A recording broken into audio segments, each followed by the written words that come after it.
एक बड़ा ही जो मेगा इवेंट राज्य सरकार ने आयोजित किया, क्या इससे देखिए, सरकार बनने के फर्स्ट ईयर में ही जो राइजिंग राजस्थान को लेकर के माननीय मुख्यमंत्री जी ने जो मेहनत की है और जिस तरह से पहली बार भूतो न भविष्यति, है ना, पहली बार इतने डेलीगेट्स आए, फॉरेन डेलीगेट्स आए हैं, 8 से अधिक राष्ट्राध्यक्ष और राष्ट्रदूत आए हैं।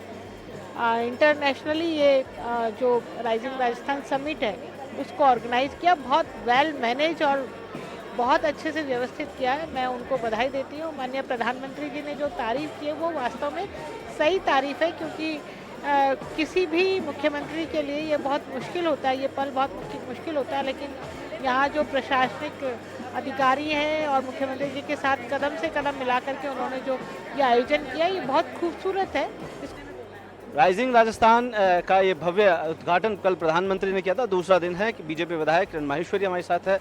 मैडम, किस तरीके से देखते हैं इस इवेंट को जब खुद प्रधानमंत्री यहाँ पे तारीफ करके गए? देखिए, राइजिंग राजस्थान डेफिनेटली एक नई होप है और सबसे ज़्यादा बड़ी होप है ये यूथ के लिए। आप देखिए, अगर इस तरीके के इन्वेस्टमेंट्स आते हैं और जिस तरीके से यूथ को आज बेरोज़गारी को हम जब देखते हैं, तो डेफिनेटली जब इन्वेस्टमेंट्स आएंगे तो ऑटोमेटिकली नई अपॉर्चुनिटीज़ मिलेगी। और सिर्फ हम इस बात को इन्वेस्टमेंट्स को लेकर ही नहीं करें, ये बहुत बड़ी अपॉर्चुनिटी है स्मॉल बिजनेस होल्डर्स के लिए। आप ये एग्जीबिशन देखेंगे तो आपको ये रियलाइज़ होगा कि छोटे छोटे जो बिजनेस ओनर्स हैं उनके लिए भी राजस्थान क्या ऑफर कर रहा है और कैसे राजस्थान को हम एक टूरिज्म के लिए तो फेमस है ही। कल मंच से भी बोला गया था, जिसने राजस्थान नहीं देखा उसने क्या देखा अपनी लाइफ में। तो डेफिनेटली एक बड़ी अपॉर्चुनिटी है सारे इन्वेस्टमेंट्स के लिए भी। एंड हम बहुत होपफुल हैं कि जो विकसित भारत का सपना है मोदी जी का, उसको लेकर ये किस तरीके से अलाइन होने वाला है। राजस्थान भी उस ड्रीम में अपना बहुत बड़ा योगदान देने वाला है। हम सब इस बात के लिए बहुत होपफुल है। सरकार का एक साल किस तरीके से देखते हैं? आपने सही कहा। देखिए, जो पूरे भारतीय रेल में, पूरे भारत में और खास करके उत्तर पश्चिम रेलवे में जो बदलाव की एक नई बयार आ रही है, जिसमें कि इतने इंफ्रास्ट्रक्चर प्रोजेक्ट के हम काम कर रहे हैं। अगर हम बात करें अमृत स्टेशन की बात करें, या वंदे भारत ट्रेन जो आ रही है, या पूरे भारतीय रेलवे का पहला डेडिकेटेड टेस्ट ट्रैक राजस्थान में आ रहा है, तो इस तरह की बहुत ही महत्वपूर्ण और बहुत ही उल्लेखनीय परियोजनाएं जो हैं ये पूरे भारतीय रेल के में आ रही हैं और उत्तर पश्चिम रेलवे उसमें बहुत ही महत्वपूर्ण भागीदारी निभा रहा है। अमृत स्टेशन की अगर हम बात करें, राजस्थान के 85 स्टेशनों का 4500 करोड़ की लागत से हम पुनर्विकास कर रहे हैं। जयपुर स्टेशन का जैसे हम देखेंगे कि जयपुर स्टेशन जो है 700 करोड़ की लागत से हम उसका पुनर्विकास कर रहे हैं, जिसमें कि तमाम यात्री सुविधाएं जो कि यहाँ वर्ल्ड क्लास स्टेशन में जो आप देखते हैं वो सारी सुविधाएं हम यहाँ विकसित कर रहे हैं। और 700 करोड़ एक बहुत बड़ा प्रोजेक्ट है। और ये स्टेशन जब चलते हुए उस समय जो कुछ करना है तो एक बहुत बड़ा चैलेंजिंग एरिया भी है, काम भी है।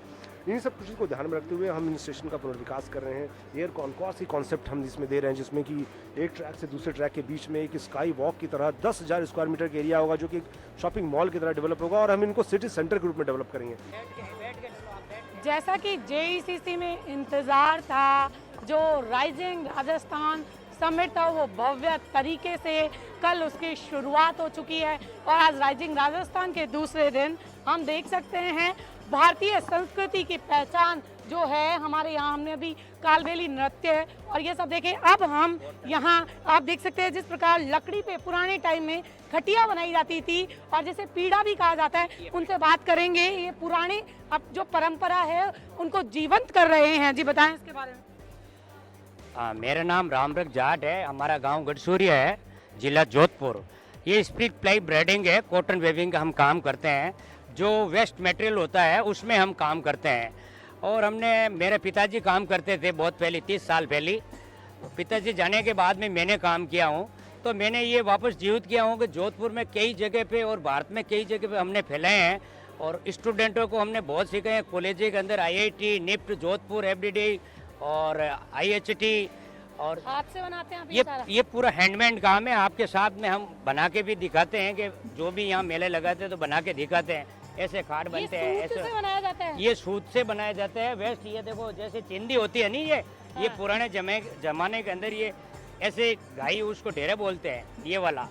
ये ऐसे परंपरा हमारा पिताजी ये ऐसे काटते रहते थे इस टाइप में, और इसकी रस्सी बना के फिर ये बनाते हैं हम। राइजिंग राजस्थान समिट का दूसरा दिन है और इन्वेस्टर्स यहाँ राजस्थान में अपने निवेशकों के साथ पहुंचे हुए हैं। और जहां हम बात करते हैं राजस्थान में अलग अलग सेक्टर में कई उपलब्धियों की, तो ज्वेल्स को हम नहीं भूल सकते, क्योंकि यहाँ राजस्थान एक बड़ा हब बन चुका है जहां पर ज्वेलरी को लेकर अलग अलग तरीके की जो कलाकृतियाँ हैं वो हमको देखने को मिलती है। अभी हम मौजूद हैं स्टॉल पर जहाँ पर विभिन्न प्रकार की जो प्योर सिल्वर ज्वेल्स यहाँ पर मौजूद है, अलग अलग कलाकृतियाँ हैं।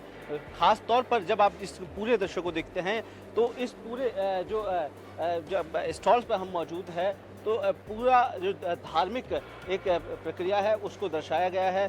सिल्वर के माध्यम से अलग अलग दृश्य यहाँ पर खाटू श्याम जी का है, शतरंज है, जयपुर का एक फेमस हवा महल है। तो जहां हम बात करते हैं इस पूरे कार्यक्रम के, तो इस कार्यक्रम में अलग अलग प्रतिभाओं को आमंत्रित किया है, इन्वेस्टर्स को बुलाया गया है। और इसी दौरान हमारे साथ इस सिल्वर जो बनाए गए हैं तो तरह तरह की जो कलाकृतियां हैं उसे लेकर हमारे साथ मौजूद है स्टॉल के एग्जीबिशंस, और इनसे जानेंगे कि आखिरकार ये जो प्रेरणा है सिल्वर के साथ इस तरीके की वो कहाँ से मिली और इसके पीछे लॉजिक क्या है जब लोग ज्वेलरी अलग अलग तरीके से बेचते हैं। क्या नाम है sir? Benson George, divinity jewels मेरी कंपनी का नाम है। यहाँ हम देख रहे हैं कि राइजिंग राजस्थान में आपका जो इस बार का जो प्रदर्शनी है वो काफ़ी खास है। जी जी। और जो देखते हैं कि धार्मिक चीज़ों को ज़्यादा दर्शाया गया है, किस तरीके से बनाई है और किस तरीके से इसको आपने सोचा कि ये बनाया जाएगा? बेसिकली सिल्वर की जो प्राइसिंग बहुत ज़्यादा ऊपर जा रही है, तो ये हमारी जो टेक्नोलॉजी है बेसिकली इलेक्ट्रोफॉर्मिंग टेक्नोलॉजी है, लाइट वेट बनती है, सिंगल पीस में बनती है और पूरी कोई भी 3D आइटम्स इसको बनाया जा सकता है। तो ये जो लुक है इसका बहुत हैवी आएगा और उसका जो एक्चुअल कॉस्ट होगी वो काफ़ी लाइट वेट रहेगा। इस वजह से गिफ्टिंग में ये काफ़ी प्रचलित है, लोगों को अफोर्डेबल है और इसको हम अलग अलग गिफ्टिंग के आइटम्स में, होम फर्निशिंग में और उस अभी जो यंग जनरेशन्स है उसके हिसाब से हम ये सारे घरों में पहुंचाने के लिए कर रहे हैं। आज प्रवासी राजस्थानियों का दिन है जी। मुख्यमंत्री कह चुके हैं कि पहले अपने जी फिर जी। बाद में। किस तरीके से राजस्थान में आपको सरकार और जहाँ मौका मिलता है तो किस तरीके से सरकारों का क्या आपको सहयोग है? जी, हमारे को जैसे हमारी इंडस्ट्री मोर देन 15 साल से हमारी इंडस्ट्री हम फैक्ट्री सीतापुरा में चला रहे हैं, तो हमारे को जो भी सहयोग सरकारी अधिकारियों से चाहिए होता है वो हमें दिया जाता है। हम दिन रात काम करने में लेबर से लेकर सारे जो भी है वो हमें फैसिलिटीज़ प्रोवाइड की जाती है। एक अच्छा माहौल सीतापुरा में हमको प्रोवाइड किया जाता है, तो हमें भी बूस्टअप मिलता है। और टाइम टाइम पे प्रदर्शनी लगा के, जैसे JJS वगैरह में भी हम लोग लगाते हैं, तो अलग अलग टाइम पे हमारे को एक मोटिवेशन मिलता है। और मुझे गवर्नमेंट ऑफ इंडिया से MSME का अवार्ड भी मिला हुआ है, बेस्ट गिफ्टिंग कंपनी 2024 का। तो ये जब मिलता है तो हमें भी और प्रेरणा मिलती है कि और मेहनत की जाए और काम किया जाए, कुछ अलग लाया जाए जो मार्केट में अभी अवेलेबल नहीं है, और उस हिसाब से हम कस्टमर्स को कोई नया चीज़ दें। सरकार पहल शुरू की पहली साल और राइजिंग राजस्थान दुनिया भर से इन्वेस्टर्स को बुलाया गया, और जब पूरे दुनिया देश से लोग आ रहे हैं, कैसा आपको रुझान मिल रहा है? क्या लोग इसके लिए आकर्षित हैं?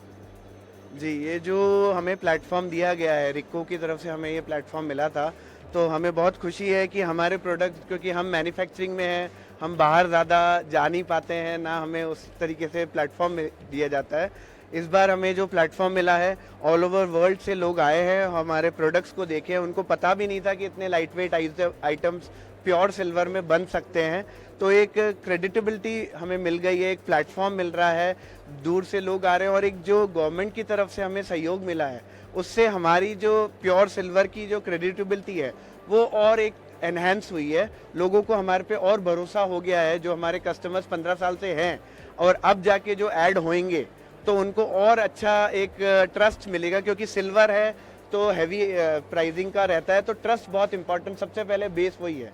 तो ये प्लेटफॉर्म ने हमें एक ट्रस्ट प्रोवाइड करा है जो हम कस्टमर्स को प्रोवाइड करेंगे, तो आगे जाके हमारे व्यापार के लिए ये बहुत बड़ी नींव को तैयार करेगा। जब आदमी सोना चांदी खरीदता है तो ये क्या होता है कि उसका रिटर्न वैसा ही मिलना है जैसा अभी वर्तमान में है। क्या इन प्रोडक्ट्स के साथ भी ऐसा ही है कि आज कोई 30,000 का आइटम खरीदा है तो बाद में भी वो 30,000 में बिक जाए? जी, जनरली हमारे जो आइटम्स हैं सिल्वर में, एक तो हमारे प्योर आइटम्स हैं, ना तो इसमें स्टोन लगे हुए हैं, और प्योर में जब भी आप करते हैं तो जनरली साल भर में सिल्वर जो है 10% का एक प्लस हमेशा एडिशनल आता ही है। और हम लोग जो कर रहे हैं वो गिफ्टिंग के आइटम्स कर रहे हैं, भगवान से रिलेटेड कर रहे हैं। तो जनरली इन्वेस्टमेंट के हिसाब के हमारे प्रोडक्ट्स को ना देख के उसको एक धार्मिक भावना से या एक घर में अगर कोई गिफ्ट कर रहा है, शादी में भी गिफ्ट कर रहा है, कोई भी इसको बेचने नहीं जाता है क्योंकि ये गिफ्टिंग आइटम्स है।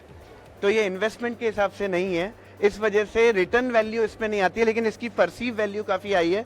दिखेगा कि आपको 10,000 रुपये का और होगा 1,000 रुपये का ही होगा, अफोर्डेबल है सबके। आज के प्रोग्राम के बताएं, जो राइजिंग राजस्थान का जो प्रोग्राम है वो किस प्रकार से कितना सक्सेसफुल लग रहा है? देखिए, मैं राजस्थान के मुख्यमंत्री जी को बहुत धन्यवाद देता हूँ कि हमारी जब से राजस्थान में सरकार बनी 1 साल के अंदर ही आपने राजस्थान में उद्योग की संभावनाओं को, व्यापार बढ़ाने की संभावनाओं को लेकर राइजिंग राजस्थान का प्रोग्राम किया।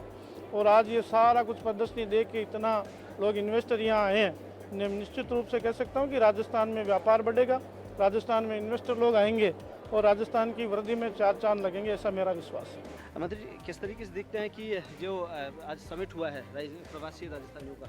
ऐतिहासिक समिट हुआ है, राजस्थान के इतिहास में एक नया कायम हुआ है। 10 दिसंबर हमेशा प्रवासी दिवस के रूप में मनाया जाएगा। प्रवासी राजस्थानियों को हमेशा योगदान मिले, उनकी समस्याओं का समाधान हो, इसके लिए नया विभाग खुलेगा। और साथ ही साथ जितने निवेश आएंगे उस निवेश को प्रोत्साहित करने के लिए अलग से हमारा मंत्रालय पूरी तरह से काम करेगा, उनकी समस्याओं का निपटारा करेगा। और जितने भी प्रवासी राजस्थानियों को बाहर जो रहते हैं, उनके परिवार यहाँ रहते हैं, उनकी संपत्तियाँ हैं, उनका अगर कोई शिकायत है तो उस निकालने के लिए अलग से सेक्रेटरी बैठेगा। और हमारी कोशिश ये रहेगी कि जितने भी हमारे हिंदुस्तान के स्टेट है उसमें भी हम प्रवासी राजस्थानियों का एक विभाग खोलेंगे और उनके समस्या का वहाँ स्थानीय स्तर पर भी समाधान करेंगे। 9, 10 और 11 तारीख को जो प्रवासी राजस्थान सम्मेलन हो रहा है, तो निश्चित रूप से ये हमारे राजस्थान के लिए बहुत ही गौरव की बात है।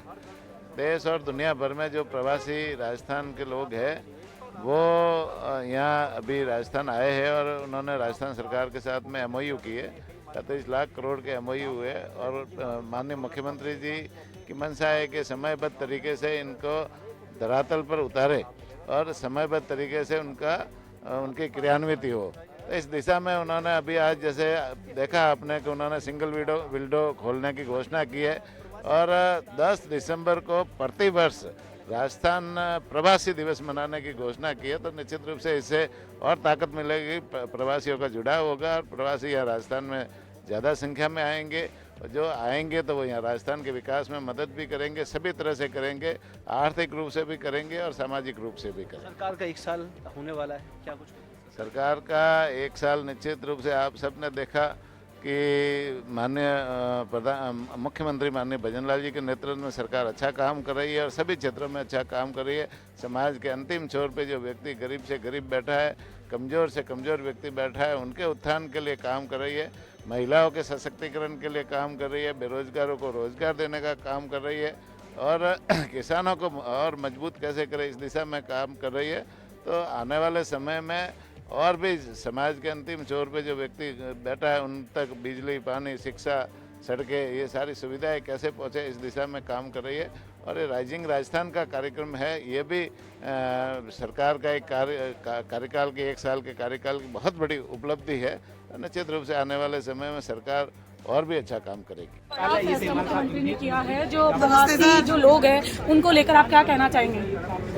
देखिए, हमारे जितने भी प्रवासी भाई हैं, चाहे वो देश के किसी राज्य में हो और चाहे विश्व के किसी भी देश में, उन्होंने अपनी क्रमशीलता से, अपनी मेहनत से, अपनी बुद्धि से आर्थिक जगत में जो स्थान बनाया है, अब उन्हें कर्म भूमि से वापस मातृभूमि की ओर लाने के लिए राइजिंग राजस्थान 2024 का आयोजन किया गया। और जिस उत्साह और उल्लास के साथ हमारे प्रवासी भाइयों ने इस कार्यक्रम में हिस्सा लिया है और लगभग 35 लाख करोड़ रुपए के समझौता पत्रों पर हस्ताक्षर किए हैं। हम उम्मीद करेंगे कि राजस्थान सरकार ने ये कार्यक्रम अपने शासन के पहले साल में इसलिए आयोजित किया है, वरना सामान्यतः सरकारें अंतिम साल में करती हैं कि हमें जितने समझौते हों उनको सही रूप से धरातल पर उतारने के लिए पर्याप्त समय मिले। और इस राइजिंग राजस्थान के माध्यम से जितने समझौते पत्रों पर हस्ताक्षर हैं। हम 2025-26 तक लगभग सभी समझौता पत्रों को हकीकत में धरातल पर उतारकर राजस्थान के आर्थिक विकास को एक नई गति देने में कामयाबी हासिल करेंगे और विकासशील राजस्थान के बजाय विकसित राजस्थान के रूप में पूरे देश और विदेश विश्व में राजस्थान अपनी पहचान बनाए, इस बात को हम निश्चित रूप से। सबसे पहले आप सबको बहुत बहुत धन्यवाद। निमणा इंडस्ट्रीज एसोसिएशन का अध्यक्ष होने के नाते वहाँ हमारी करीब 40-45 जापानी कंपनियाँ भी हैं, तो उन्होंने भी एमओयू साइन किए हैं और करीब 11,000 करोड़ का हमारा कोटपुतली भैरोड जिले में एमओयू साइन हुए हैं। इन सब के साथ ही अच्छा प्रयास है सरकार का, हमारे मुख्यमंत्री जी का अच्छा प्रयास है। मैं उनको बधाई देना चाहता हूँ कि उन्होंने पहली साथ में ये शुरुआत की है और जितने एमओयू साइन उनको साकार करने के लिए इनके पास 4 साल पड़े हैं। जब तक साकार नहीं हो पाएंगे तब तक उद्योगों को ढांचागत जो उनको आवश्यकता है वो पूर्ति नहीं करेंगे। सबसे पहले ज़मीन के लिए इनको ट्राई करनी पड़ेगी, क्योंकि हमारे एमओयू साइनों के लिए ज़मीन हमें वो लेनी पड़ेगी। बिजली के लिए हमें प्रयास करने पड़ेंगे और सबसे बड़ी जो हमें प्रयास करना पड़ेगा वो करना पड़ेगा कि कोटपुतली अलवर जिलों को या तो आप एनसीआर से बाहर कर दो या फिर हमारे पे जो दिल्ली ग्रैब की जो हमारे पोल्यूशन वाली जो समस्या है उनसे कंपनियों को निराकरण दिलाया जाए। दूसरा दिन है और इसमें आज अप्रवासी राजस्थानियों का अभी मीटिंग है। निश्चित रूप से वो भी इसमें बहुत ज़्यादा राजस्थान में उद्योग लगाने में वो भी इंटरेस्ट है और निश्चित रूप से लगाकर राजस्थान के उत्थान के लिए, विकास के लिए भागीदार बनेंगे। देखो जो हाँ, निश्चित रूप से ये आग्रह हमारे यशस्वी मुख्यमंत्री भजन लाल जी शर्मा जी की सोच थी कि हमारे राजस्थानी लोग बाहर भी बहुत बिजनेस कर रहे हैं। निश्चित रूप से वो राजस्थान में अपनी मिट्टी में भी आके वो करें और उनका जो आग्रह था उसको स्वीकार करते हुए वो लोग यहाँ आए हैं और उनके लिए उद्योग लगाने में जो भी सरलीकरण जितना भी किया जाएगा निश्चित रूप से सरकार और माननीय यशस्वी मुख्यमंत्री जी मदद करेंगे। राजस्थान के जो हमारे प्रवासी भाई हैं वो देश में नहीं दुनिया में है और उनका राजस्थान की धरती से बहुत प्रेम है। वो यहाँ की संस्कृति से, यहाँ की मिट्टी से जुड़े हुए हैं और मैं जब भी कभी देश के विभिन्न राजधानियों में, विभिन्न शहरों में मैं गया तो उनके मन की इच्छा थी और मैं कई कंट्रियों में भी गया, वहां भी मुझे प्रवासी राजस्थानी मिले, क्योंकि वो राजस्थान की मिट्टी से प्रेम करते हैं। इसलिए हमने एक प्रवासी राजस्थानी का डे हमने आज जो 10 दिसंबर है इसको हमने घोषित किया है कि हमेशा ये प्रवासी राजस्थानी दिन मनाया जाएगा और ऐसे वो हमारे सभी लोग जो देश और दुनिया में हैं उस दिन वो यहाँ आएंगे, अपने गांव जाएंगे, गांव में जाकर के देखेंगे कि जिस गांव को उन्होंने और उनके पूर्वजों ने इतने दिन बाद छोड़ा है, एक दिन उस गांव की आबो हवा में वो रहे हैं और यही उनका है और वो निश्चित रूप से राजस्थान के विकास के लिए वो तत्पर हैं। मैं नियर एम्बुलेंस की को फाउंडर हूँ और मैं इंडिया की सेकंड लार्जेस्ट और राजस्थान की first online ambulance booking app हमारी है और उससे घर बैठे आप कहीं पे भी हो 10 मिनट में आपके पास एम्बुलेंस उपलब्ध हो जाती है। तो हमने करीब कम से कम 50 से 60 लोगों की अभी तक ऑन द स्पॉट जान बचाई है और हमारा कम से कम 3000 प्लस का एम्बुलेंस का नेटवर्क यहाँ पे अभी मौजूद है राजस्थान के अंदर। अगर कोई भी कहीं पे भी और कोई भी इमरजेंसी हो तो आप कहीं पे भी बैठकर ऑनलाइन नियर एम्बुलेंस बुक कर अपनी बुक कर सकते हैं, जैसे ओला उबर या जैसे ओला उबर की तरह कहीं पे भी वहाँ से बुक कर सकते हैं। आप 2 दिन से देख रहे हैं प्रवासियों में उत्साह है और राजस्थान अपने यहाँ के निवासियों में भी उत्साह है। आज ये जो समिट हो रहा है ये पहले भी समिट हुए थे लेकिन इस प्रकार से नहीं हुए। इतने प्रवासी और राइजिंग राजस्थान में आकर के ये यहाँ पे जितना इन्वेस्ट करेंगे तो यहाँ पर जो हमारे बेरोजगारी की समस्या है काफ़ी युवा को रोज़गार मिलेगा, वो भी रुकेगा और हमारी राजस्थान की अर्थव्यवस्था भी मजबूत होगी, जिससे राजस्थान को एक विकसित राज्य की श्रेणी में हम खड़ा करेंगे। क्या जो प्रवासी बाहर हैं, उनको यहाँ राजस्थान में वापस लाने की मुहिम शुरू की? निश्चित रूप से आज माननीय मुख्यमंत्री ने आह्वान किया है, क्योंकि वो यहाँ के निवासी हैं, यहाँ के जन्मभूमि ये है, इसलिए जन्मभूमि के प्रति उनका प्रेम भी है, प्यार भी है। तो निश्चित रूप से जो बाहर जाके अपने पुरुषार्थ से जो कमाया है, किया है, वो यहाँ के करेंगे तो यहाँ प्रदेश के लिए ठीक होगा। ऐसा राइजिंग राजस्थान समिट और दूसरा दिन प्रधानमंत्री नरेंद्र मोदी ने राजस्थान की तारीफ की, और तारीफ उस मायने में नहीं की, राजस्थान की कला संस्कृतियाँ पूरे दुनिया भर में मशहूर है और उसी कला और संस्कृति और उस इतिहास को संजोए का काम कर रही है कुछ महिलाएं, जो राजस्थान में मांडना जिसे कहा जाता है, अक्सर ये त्योहारों पर अपने घरों को सजाने के लिए नेचुरल कलर जो स्टोन से बनता है उसको ये महिलाएं सजाने का काम कर रही है। जो कल्चर हम भूल चुके हैं, जो इतिहास को हम भूल चुके हैं, उस विरासत को जीवित रखने के लिए एक बड़ा ग्रुप यहाँ पर आयोजित इस एग्जीबिशन में ये दर्शा रहा है कि राजस्थान की कलाकृतियाँ कितनी सुंदर है और कुछ महिलाएं इसमें भागीदारी निभा रही है। और क्या कुछ इसका पूरा कार्यक्रम है उनसे जानेंगे। क्या नाम है आपका? मेरा नाम रंजना डाबी है और मैं किशनगढ़ से आई हूँ और राजस्थान मांडना मान रही हूँ। क्या लोग इसको भूल चुके हैं, इस प्रथा को? आज से जो नई महिलाएं हो या फिर पुरुषों सब भूल गए इसको, और परंपरा को सब भूल गए, और मैंने वापस इसको चालू किया इसको। मैंने कैसे बनाते हैं, इसमें क्या कलर का इस्तेमाल? ये स्टोल कलर है, इसमें सही पुराने कलर है, हरी मिर्च है और पांडू से हम मनाते हैं इसको। जहाँ हम देखते हैं कि इस पूरे कार्यक्रम में ये आखिर बनाए कब जाते हैं मांडने? ये मांडने जब दिवाली, होली, हर त्योहारों पे मनाए जाते हैं।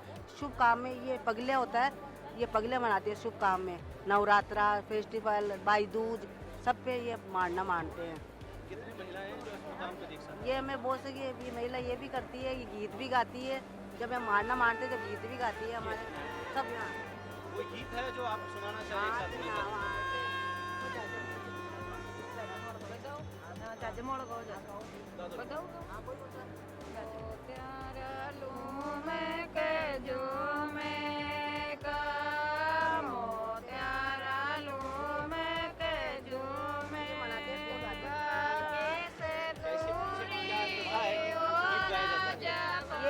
अभी ये मानते हैं, जब गाना गाते हैं, ये गीत गाते हैं हमारे। क्या प्रथा है इसकी? इसकी प्रथा है, परंपरा चल रही है, बस परंपरा चल रही है, ये लुप्त हो रही है, कोई जानते ही नहीं है इसे। तो जहाँ देख रहे हैं कि राजस्थान में इस कला संस्कृति को संजोए रखने के लिए महिलाएं ये काम कर रही है, और कुछ लोग हमारे साथ और भी मौजूद है जो राजस्थानी संस्कृति को खिसकाने का काम कर रहे हैं। और जहाँ हम बात करते हैं राजस्थानी संगीत को, और संगीत के साथ साथ यहाँ जो स्टोन राजस्थान की जो कल्चर है उसको फोकस करने के लिए कुछ कलाकार हमारे साथ मौजूद है जो फोक कलाकार है। आखिरकार क्या नाम आपका?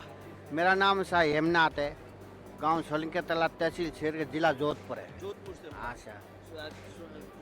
कहते हैं कि ब्लू सिटी है जोधपुर, और वहाँ से कई कलाकार निकले हैं। आपका जो संगीत है, जो लोग आपका जो पुराने समय से चला आ रहा है, क्या नाम है, किस तरीके के? ये हमारा काल बेलिया जात है, आना हम ये पुंगी बजाते हैं, पुंगी बजा दे, ये टपली या डबली, ठीक है ना? कोई एक गाना आप गा के? हाँ अच्छा सुनाएंगे, सुनाओ। जिंजा जिंजा बजा दे। और ये फर्क है, फर्क ये फर्क, थोड़ी फर्क हाँ बस हवा।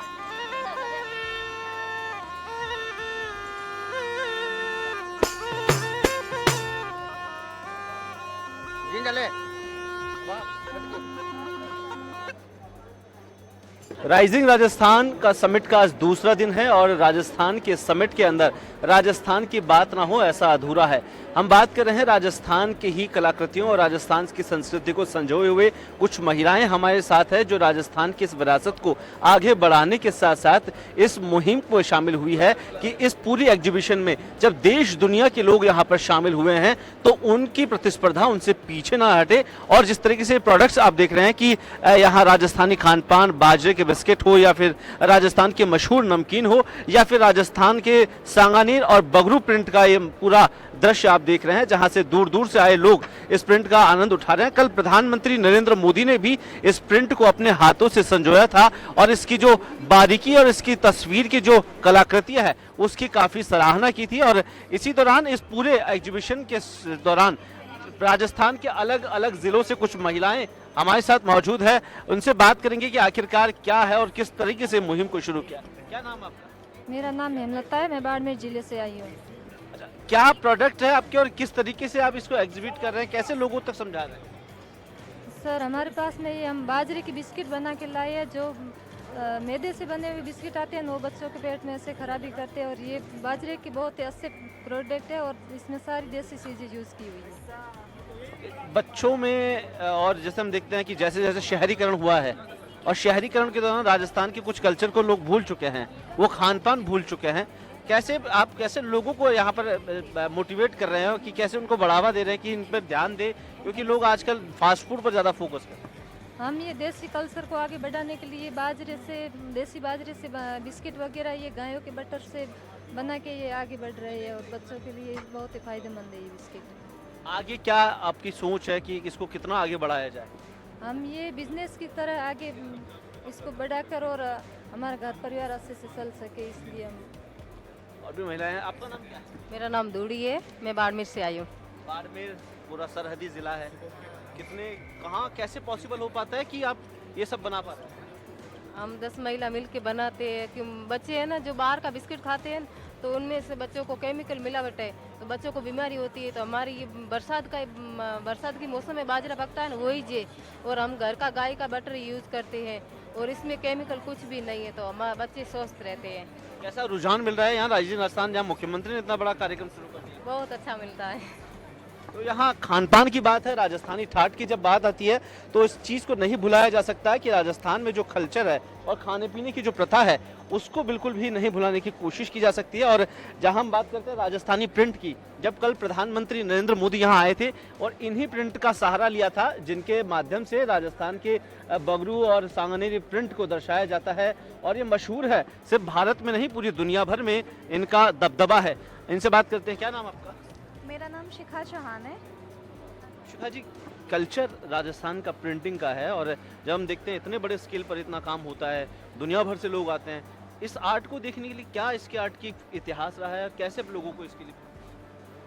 ये जैसे कि आपको बता रहे हैं कि हमारा इतिहास ही रहा है, तो ये जैसे हम इससे ये जो स्टार्ट कर रहे हैं, ये हमारे जो समूह की दीदियां हैं, इस कार्य से उनको रोजगार भी मिल रहा है और वो उनकी खुद का काम खुद करके पैसा कमा रही हैं और अपना आजीविका चलाना करना, सेल्फ स्टैंड हो रही हैं, कॉन्फिडेंट उनका इंक्रीज़ हो रहा है, तो ज़्यादा से ज़्यादा दीदियां इनमें जुड़ रही हैं और उनको रोज़गार मिल रहा है।